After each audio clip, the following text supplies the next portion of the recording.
পোনপ্ৰথমে সকলো দৰ্শকক আমাৰ চেনেলৰ মজিয়ালৈ স্বাগতম জনাইছোঁ আৰু আজি অনুষ্ঠানত এজন বিশেষ যুৱক আহি আমাৰ অনুষ্ঠানত আহি উপস্থিত হৈছে আৰু মই আজি যিটুকুৰা ঠাইত উপস্থিত আছোঁ সেই ঠাইটুকুৰা হৈছে শদিয়াৰ অসম অৰুণাচলৰ সীমান্তৱৰ্তী অঞ্চল নাহৰবাৰী অঞ্চল আৰু এই নাহৰবাৰীত এই যুৱকজনৰ যি এক উদ্যমী প্ৰচেষ্টা চলি আছে এখন যি কৃষি বিপ্লৱৰ তেখেতে সূচনা কৰিছে আৰু তেখেতৰ লগত সমগ্ৰ কথাবোৰ জানিব চেষ্টা কৰিম আৰু পোনপ্ৰথমে মই তেখেতক চিনাকি কৰাই দিব বিচাৰিছোঁ আমাৰ দৰ্শকসকলৰ আগত আৰু এখেত হৈছে এজন শদিয়াৰ যুৱক শ্ৰী বাস্তৱ গগৈ। পোনপ্ৰথমে আপোনাক আমাৰ অনুষ্ঠানলৈ স্বাগতম জনাইছোঁ। নমস্কাৰ। হয়, পোনপ্ৰথমে এই অঞ্চলটোৰ বিষয়ে আমি আপোনাৰ মুখেৰে জানিব বিচাৰিছোঁ আৰু আপুনি যিখন ফাৰ্ম আপুনি যি ইয়াত প্ৰতিষ্ঠা কৰিছে আৰু এই ফাৰ্মখনত কি আছে আৰু কেনেকৈ আপোনাৰ ফাৰ্মখনৰ আৰম্ভণি হ'ল? এইটো আপোনাৰ 2019ত আমি আৰম্ভ কৰিলোঁ ভাইটি আৰু মই। তো প্ৰথমতে ছাগলীটো আৰম্ভ কৰা হ'ল, তাৰপিছত লাহে লাহে জাৰ্চি আৰম্ভ কৰা হ'ল, তাৰপিছত যোৱা বছৰৰ পৰা মানে আমি আৰম্ভ কৰিছোঁ, পিগাৰীটো আৰম্ভ কৰা হৈছে। এনেই এইডোখৰত মানে বাগান কৰিবৰ কাৰণে লোৱা হৈছিলে, কিন্তু মানে খৰালি দিনত বেছি মানে শুকাই যোৱাৰ কাৰণে এই ফাৰ্মকে আৰম্ভ কৰা হ'ল আৰু কাৰণ খেতি বেছি ভাল নহয় ইয়াত মানে খৰালিৰ দিনত। তো সেইকাৰণে মানে ফাৰ্মকে আৰম্ভ কৰা হ'ল আৰু কাৰণ কেলে বস্তুটো 2020 চবেই গম পায় মানে ফাৰ্মিংটোৱে মেইন বেষ্ট আৰু যোনটো বস্তু মানে কৰোণাৰ পাছত আৰু তেতিয়া আৰম্ভ কৰা হ'ল 2019ৰ লাষ্টৰ পৰা। হয়, আইডিয়াটো কেনেকৈ আহিলে আপোনাৰ? আইডিয়াটো মানে সেই কৰোণাৰ প্ৰভাৱত কি কৰোঁ নকৰোঁ তেনেকৈ থাকি এতিয়াতো হৈ গ'ল 2-3 বছৰমান। হয়, তো ছাগলীখিনি প্ৰায় 19 নৱেম্বৰ ডিচেম্বৰৰ পৰা সোমোৱা হৈছিলে। হয়, আকৌ আপোনাৰ ওচৰলৈ যাব বিচাৰিছোঁ আৰু মই আপোনালোকক আকৌ পুনৰ এটা তেখেতৰ বিষয়ে কৈ দিব বিচাৰিছোঁ। তেখেত এজন উদ্যমী যুৱক, লগতে তেখেত এজন শিক্ষিত যুৱক, উচ্চ শিক্ষিত যুৱক আৰু তেখেতে উচ্চ শিক্ষা গ্ৰহণ কৰিয়ে তেখেতে ইয়াতে নিজে সংস্থাপন লোৱাৰ আগতেও নিজৰ ওচৰে পাঁজৰে যিসমূহ ইয়াত নিবনুৱা যুৱক আছে তেওঁলোককো সংস্থাপন দিছে। আৰু আপোনাৰ যিটো প্ৰথমে ক'ত কাম কৰিছিলে আপুনি? প্ৰথমে পাতনি 2013ত মই কমপ্লিট কৰাৰ পাছত মাষ্টাৰ ডিগ্ৰী কমপ্লিট কৰাৰ পাছত মই দিল্লীত কাম কৰিছোঁ 2-3 মাহৰ কাৰণে। তাৰপিছত আকৌ মই গুচি আহিব লগা হ'ল ঘৰৰ কিছু অসুবিধাৰ কাৰণে। তাৰপিছত বাগান চাগান লৈ ব্যস্ত আছিলোঁ। তাৰপিছত ভাইটি আহিলে, ভাইটি বাগানবিলাক চাব ধৰিলে। তো 2019ৰ পৰাতো মই মানে ফাৰ্মিঙতে আৰম্ভ হ'লোঁ। 2019ৰ পৰা 2018ত মই আৰম্ভ কৰিছিলোঁ কাম কৰিছিলোঁ BESL বুলি এটা কোম্পানী হয়। তো সেইটো ৰাষ্ট্ৰসংঘৰ এটা প্ৰজেক্ট আছিলে ইণ্ডাষ্ট্ৰীৰ ওপৰত। তো সেইটো বৰ্তমান এতিয়া মানে হৈ আছে, কামবিলাক প্ৰায় স্থগিত হৈ আছে। তো আগষ্টৰ ফাৰ্ষ্টৰ পৰা আকৌ আৰম্ভ হ'ব চাগে আৰু এই বছৰ এতিয়া আগষ্টৰ পৰা। তাৰ মাজে আপোনাৰ কামৰ মাজতেও ফাৰ্মিঙৰ লগত জড়িত হৈ আছে। পোনপ্ৰথমে আমি আপোনাৰ যিখন ফাৰ্ম আমি সমগ্ৰ আমি পৰিভ্ৰমণ কৰি দেখিলোঁ। আমাৰ দৰ্শকক ইয়াতে জনাই দিব নেকি যে কিমান বিঘা মাটি লৈ আপোনালোকে এইটো কাম কৰিছে? মোৰ এইখিনি চব মাটি দেউতাই লোৱা হয়, 80-85 বিঘা মাটি আছে ইয়াত আৰু বেলেগৰো আছে, লৈ থোৱা আছে। তো ইয়াত মানে নেপিয়াৰ লগাই থোৱা হয়। তেনেকৈ মোৰ কাম কৰা মানুহ আছে, সিহঁতি চব মানে কৰি থাকে আৰু কি ঘাঁহ দিব লাগে নালাগে সিহঁতক কৰি থোৱা থাকে, সিহঁতি আনি মেলি দি থাকে। এতিয়া আহিলোঁ, প্ৰথমে আমি যিখিনি ছাগলী দেখিছোঁ আৰু এই ছাগলী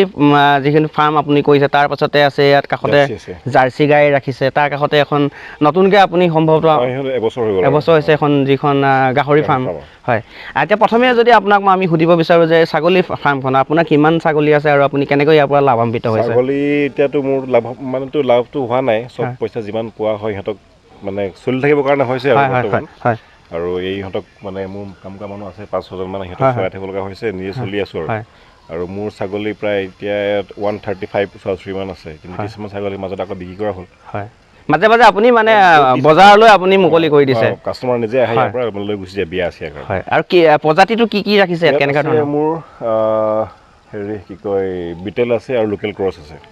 বিটেল ডাঙৰ আছে, তো বিটেল আৰু লোকেল ক্ৰছৰ যোনটো আছে F1 বিলাক আছে আৰু এতিয়া। এনেই আমাৰ ইয়াৰ কাৰণে চুইটেবলটো হয় F1 কাৰণে, F1 মেইন চুইটেবল হয় আৰু কাৰণ ইয়াত সিহঁতি ৱেডাৰটোৰ লগত মানে কপ আপ হৈ যায় আৰু। হয়, এতিয়া আপুনি এজন উদ্যোগী যুৱক হিচাপে আপুনি খেতিৰ লগত জড়িত, যদি কোনোবা আমাৰ যুৱ প্ৰজন্মই কৰিব বিচাৰিছে ছাগলী ফাৰ্ম, আপুনি কি পৰামৰ্শ দিব? কেনেকুৱা ধৰণৰ? মানে হাইলেণ্ড হ'ব লাগে য'ত মানে পানী জমা হ'ব নালাগে। তো মোৰ ইয়াত অলপমান পানী জমা হয়, কিন্তু এতিয়া আকৌ ইয়াত মানে নৱেম্বৰ ডিচেম্বৰৰ পৰা আকৌ ওপৰত অলপমান মাটি ফিল আপ কৰিব লগা হ'ব ড্ৰেইনেজ চিষ্টেমবিলাক অকণমান ক্লিয়াৰ কৰিব লগা হ'ব লাহে লাহে কৰি আছোঁ আৰু এই বছৰ আকৌ কৰিব লাগিব আৰু এইটো দেখিছোঁ আপুনি হাইলেণ্ডৰ কথা ক'লে এইটো ছাগলী থাকিবৰ কাৰণে কেনেকুৱা ধৰণৰ ঘৰ ছাগলী থাকিবৰ কাৰণে চাংঘৰ হ'ব লাগে চাংঘৰ হ'ব লাগে মানে তলটো মানে চফা থাকিব লাগে যাতে মানে সেই যোনটো এমনিয়াম গেছ যোনটো আহে বা যোনটো সিহঁতৰ লেতেৰা আহে সেই গেছটো যাতে সদায় ওলাই যায় আৰু মানে লেতেৰা থাকিলে মানে কি হয় বীজাণু চিজাণু হ'ব ভাইৰাছটো আহিব আৰু পৰাপক্ষত আমি সপ্তাহত 2 3 হেৰি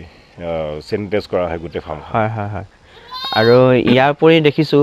ছাগলীৰ উপৰি আপুনি কাষতে ৰাখিছে যিসমূহ জাৰ্চি গাই এইখিনি কেনেকৈ আগুৱাই নিছে এতিয়া লাভান্বিত কেনেকৈ হৈছে আপুনি মোৰ মানে লোকেল আৰু জাৰ্চি ক্ৰছ হয় তো যোনটো ৱেডাৰৰ কাৰণে এয়া চুইটেবল হয় তো তেনেকৈ ৰখা হৈছে তো ইহঁতে মেইন জাৰ্চিটো হ'লে মানে বান্ধি থোৱা হয় তো মোৰ ইয়াত মানে জেগা বেছি আছে কাৰণে সিহঁতক এটা টাইম মানে খুলিয়ে দিয়া হয় 9টা বজাৰ পৰা গধূলি 5টালৈকে বাহিৰতে চৰি থাকে গ্ৰীণ ঘাঁহটো খাই থাকে আৰু গধূলি সময়ত আকৌ ঘাঁহটো দিয়া হয় দানা চানা দিয়া হয়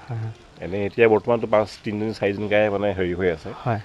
খীৰাই আছে বাকীখিনি বাৰু চব চেউৰিয়ে আছে ব্যৱসায় ভিত্তিক আপুনি বজাৰৰ কাৰণে এইটো কেনেকৈ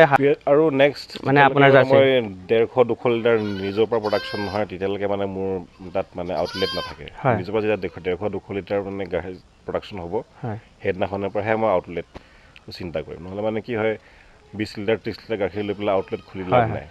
200 লিটাৰ যেতিয়া নিজৰ প্ৰডাকশ্যন হ'ব তেতিয়াহে মই এতিয়া বৰ্তমান পৰ্যায়ত আপুনি কিমান লিটাৰ মোৰ এতিয়া 30 লিটাৰ মান যায় দিনটোত তো ইয়াৰ পৰা নিজে গোৱালা আহি পেলাই নিজে লৈ গুচি যায় সিহঁতে তো মোক সিহঁতে কিবা বজাৰতকৈ 10-20 টকা কমতিতে দিয়ে মোটামুটি আপুনি আপোনাৰ দৈনিক উৎপাদন গাখীৰ 30 লিটাৰ হয় মানে প্ৰাথমিক পৰ্যায়ত আপুনি আপোনাৰ যিটো ফাৰ্মিঙৰ যিটো আপুনি ইয়াত উৎপাদন কৰি আছে এইটো প্ৰাথমিক পৰ্যায়ত আছে বুলি ক'ব লাগিব মানে 2 বছৰ হৈছে সেইটো মই শিকি থকা হৈছে ভেটেনেৰি কেইজন আহে ডক্টৰ মালাকাৰ যি লাগে তেখেতৰ পৰা সোধোঁ তাৰপিছত সেইখিনি নেটত চাই মেলি কৰি আছোঁ আৰু নিজেও আগভাগ লৈ আপুনি কৰি আছে ট্ৰেইনিং কৰা হয় মাজে মাজে যিহেতু এতিয়া কৰোণাৰ পিছতে আপুনি ক'লে নিজৰ ব্যৱসায় কৃষি ফাৰ্মিঙৰ ওপৰত আপুনি গুৰুত্ব দিলে আপুনি ভাবেনে আপুনি এইটো লৈ আগুৱাই লৈ যাব পাৰিব বা লাভান্বিত হ'ব বা যুৱ প্ৰজন্মই এই কামটো কৰা কিমান দূৰ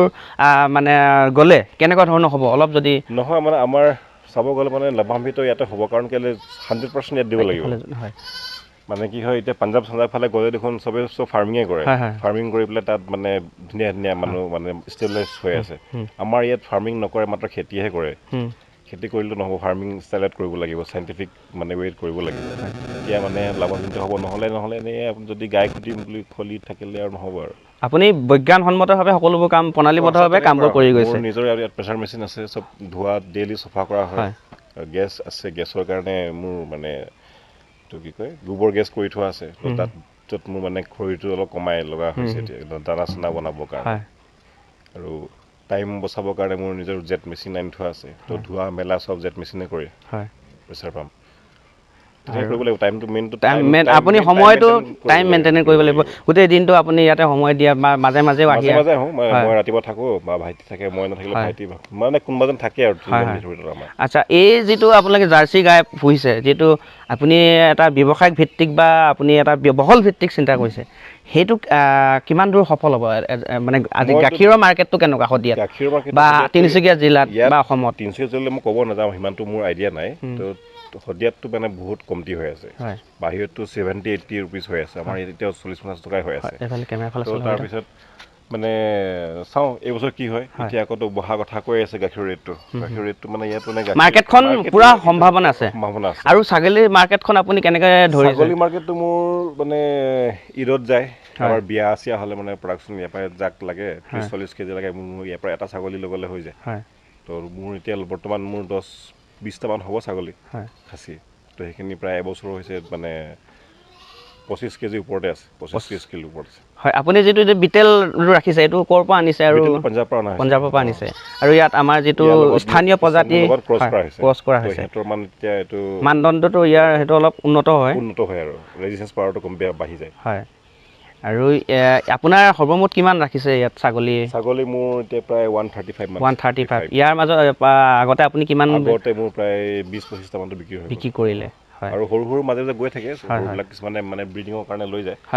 সেইবিলাক আমি বিক্ৰী কৰি দিওঁ আপুনি ইয়াৰ পৰাও ব্ৰিডিঙৰ কাৰণেও আপুনি দিয়ে ইয়াৰ পৰা মই ব্ৰিডিং বৰ্তমান পৰ্যায়ত আপুনি ব্ৰিডিং আৰু মাংস দুইটাও মানে দিয়া হৈছে হয় আপুনি এতিয়া যদি আপোনাক কোনোবাই যদি আপোনাক এই ব্ৰিডিঙৰ কাৰণে বা ছাগলী পোৱালিৰ কাৰণে বা কিবা আপোনাৰ ফাৰ্মিঙৰ লগত যোগাযোগ কৰিব বিচাৰে নিশ্চয় যোগাযোগ কৰিব পাৰিব যেতিয়া আহিলে হ'ল খালি মোক অহাৰ আগত ফোন এটা আপোনাৰ ফাৰ্মখনৰ ঠিকনাটো যদি দি দিয়ে মোৰ ফাৰ্মখন হ'ল নাহৰবাৰী বিজয়পুৰ শান্তিপুৰৰ পৰা 7 কিলোমিটাৰ ভিতৰত হয় তো ফোন কৰিলে হ'ল লোকেশ্যনটো পাই যাব আপোনাৰ নাম্বাৰটো যদি কৈ দিয়ে আমাৰ দৰ্শকক মোৰ নাম্বাৰটো 9864863643 আৰু মোৰ ভাইটিৰ নাম্বাৰ হ'ল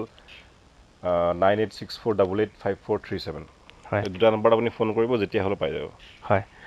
ধন্যবাদ থাকিল ইমান সময় আমাক দিয়াৰ বাবে আমি অনুষ্ঠানৰ মাজৰ পৰা আপোনাক বিদায় মাগিছোঁ বিদায় ল'ব বিচাৰিছোঁ আৰু পুনৰ লগ পাম আপোনাৰ যিখন গাহৰি ফাৰ্মখনো আমি বিস্তৃতভাৱে দেখুৱাব যত্ন কৰিম ধন্যবাদ